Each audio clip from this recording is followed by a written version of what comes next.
ಚಕ್ರವ್ಯೂಹದೊಳಗೆ ಹೇಗೆ ಪ್ರವೇಶಿಸಬೇಕೆಂದು.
ಕಣ್ಣುಗಳಂತೂ ಸಾಕ್ಷಾತ್ ಅರ್ಜುನನ ಕಣ್ಣುಗಳಂತೆ ಇವೆ. ಆ ಕಣ್ಣುಗಳು ನನಗೆ ಪದೇ ಪದೇ ಸವಾಲನ್ನೊಡ್ಡುತ್ತವೆ. ಹಾಗಿದ್ದರೆ ಈ ಸವಾಲನ್ನು ಇಂದು ಅಂತ್ಯಗೊಳಿಸು. ಅರ್ಜುನನಲ್ಲದಿದ್ದರೆ ಅವನ ಪುತ್ರನಾದ್ರೂ ಪರವಾಗಿಲ್ಲ. ಕ್ಷೇತ್ರದ ಭೂಮಿ ಇಂದು ದ್ರೋಣಾಚಾರ್ಯರ ರಕ್ತದಿಂದ ಕೆಂಪಲ್ಲ ಕಪ್ಪಾಗಿ ಹೋಗಿತ್ತು. ಏಕೆಂದರೆ ಅವರ ಸಾವಿನೊಂದಿಗೆ ಸತ್ಯವು ನೇಣುಗಂಬಕ್ಕೇರಿತ್ತು. ಯಾವ ಸತ್ಯವನ್ನು ಸ್ಥಾಪಿಸುವ ಉದ್ದೇಶಕ್ಕಾಗಿ ಈ ಯುದ್ಧ ನಡೆಯುತ್ತಿತ್ತೋ ಅದು ಇಂದು ಸತ್ತು ಹೋಗಿತ್ತು. ಏಕೆಂದರೆ ಗೆಲುವಿಗಾಗಿ ಒಬ್ಬ ಸತ್ಯವಂತ ಅರ್ಧ ಸತ್ಯದಿಂದ ಸೋತಿದ್ದ.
ನೋಡಿದೆಯ ಕೇಶವ, ಇವನು ನನಗೆ ಸಮಾನನೇ. ಅವನನ್ನು ನಿರ್ಬಂಧಿಸಿ ನಮ್ಮ ರಥ ಕೇವಲ 2 ಹೆಜ್ಜೆ ಹಿಂದೆ ಹೋಗಿದೆ. ನನ್ನ ಅಸ್ತ್ರಕ್ಕೆ ಅವನ ರಥ 10 ಹೆಜ್ಜೆ ಹಿಂದೆ ಹೋಗಿದೆ. ಓ ಧನಂಜಯ, ನಿನ್ನ ರಥ ಅಗ್ನಿದೇವನವರ. ಕಾಪಾಡುವುದು ಧ್ವಜದ ಮೇಲಿನ ಕಪಿರಾಜ. ಅಂಜನಿ ಪುತ್ರ ಪವನ ಸುತನಾಮ. ನಡೆಸುತ್ತಿರುವ 3 ಲೋಕಗಳ ನಡೆಸುವ ನಾನು.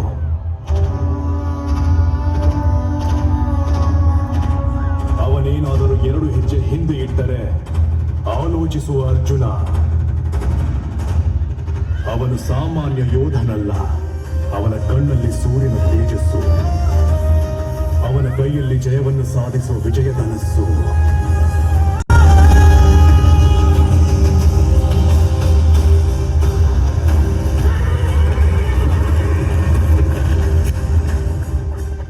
ಅವನ ಹೆಸರು ಚರಿತ್ರೆ ಮರೆಯುವುದಿಲ್ಲ.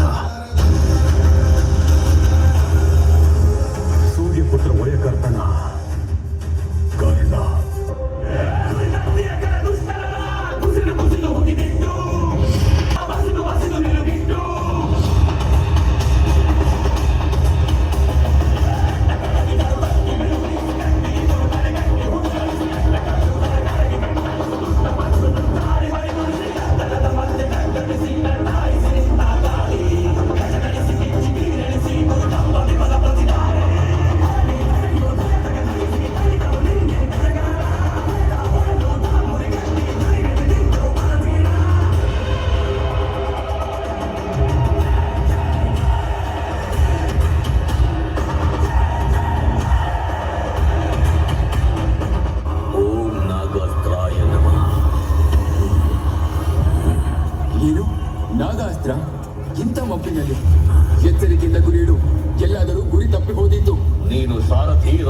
ತೋರಿಸು. ಬಾಣ ಪ್ರಯೋಗಿಸಲು ನನಗೆ ಬರುತ್ತದೆ.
ನಡೆ ಸಾರಥಿ, ಎಳೆ ರಥವನ್ನು.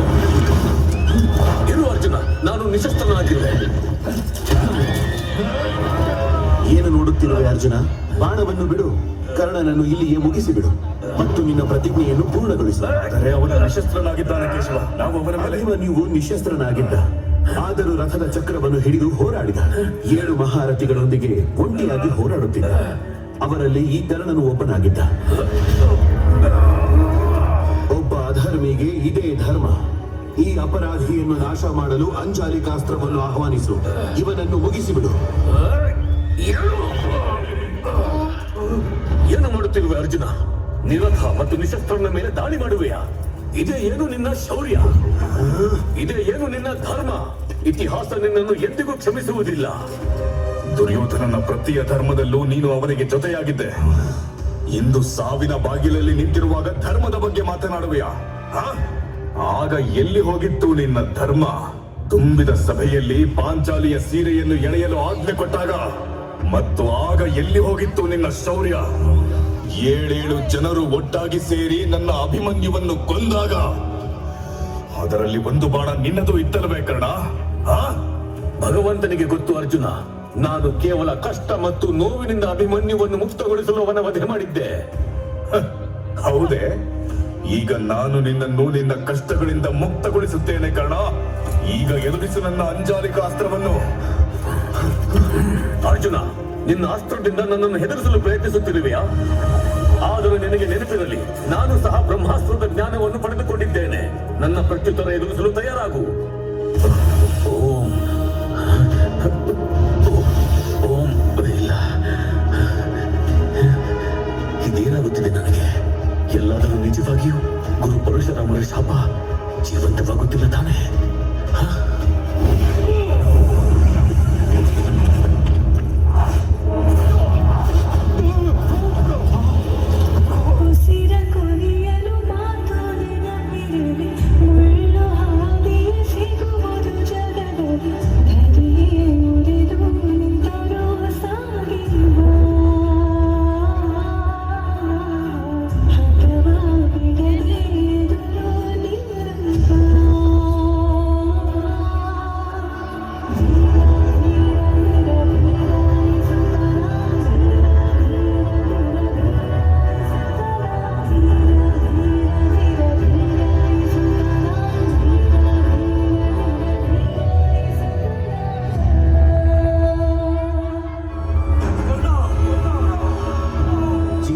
ಸ್ನೇಹಕ್ಕಾಗಿ ಹಂಬಲಿಸಿದ ಕಣ್ಣುಗಳು, ಗುಲಗಂಜಿಯಷ್ಟು ಪ್ರಶಂಸೆ ಹರಿಸಿದ ಭುಜಗಳು ಮತ್ತು ಈ ಎದೆ ಕವಚವಿಲ್ಲದಿದ್ದರೂ ಅಭೇದ್ಯವಾಗಿಯೇ ಇತ್ತು.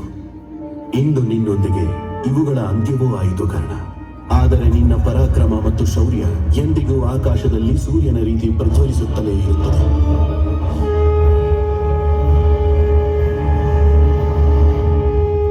ಅವನು ನೀರಿನಲ್ಲಿದ್ದಾನೆ.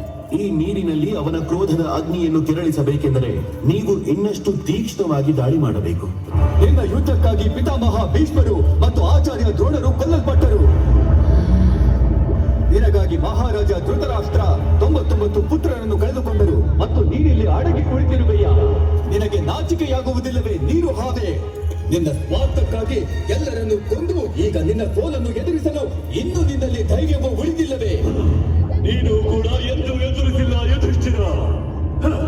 ಸದಾ ನಿನ್ನ ತಮ್ಮಂದಿರ ಹಿಂದೆಯೇ ಅಡಗಿಕೊಂಡಿದ್ದೆ ಮತ್ತು ತಮ್ಮಂದಿರು ಕೂಡ ಎಲ್ಲರನ್ನು ಮೋಸದಿಂದಲೇ ಕೊಂದರು. ಅದು ಆಚಾರ್ಯ ದ್ರೋಣರೇ ಆಗಲಿ ಇಲ್ಲವೇ ಪಿತಾಮಹ ಭೀಷ್ಮ.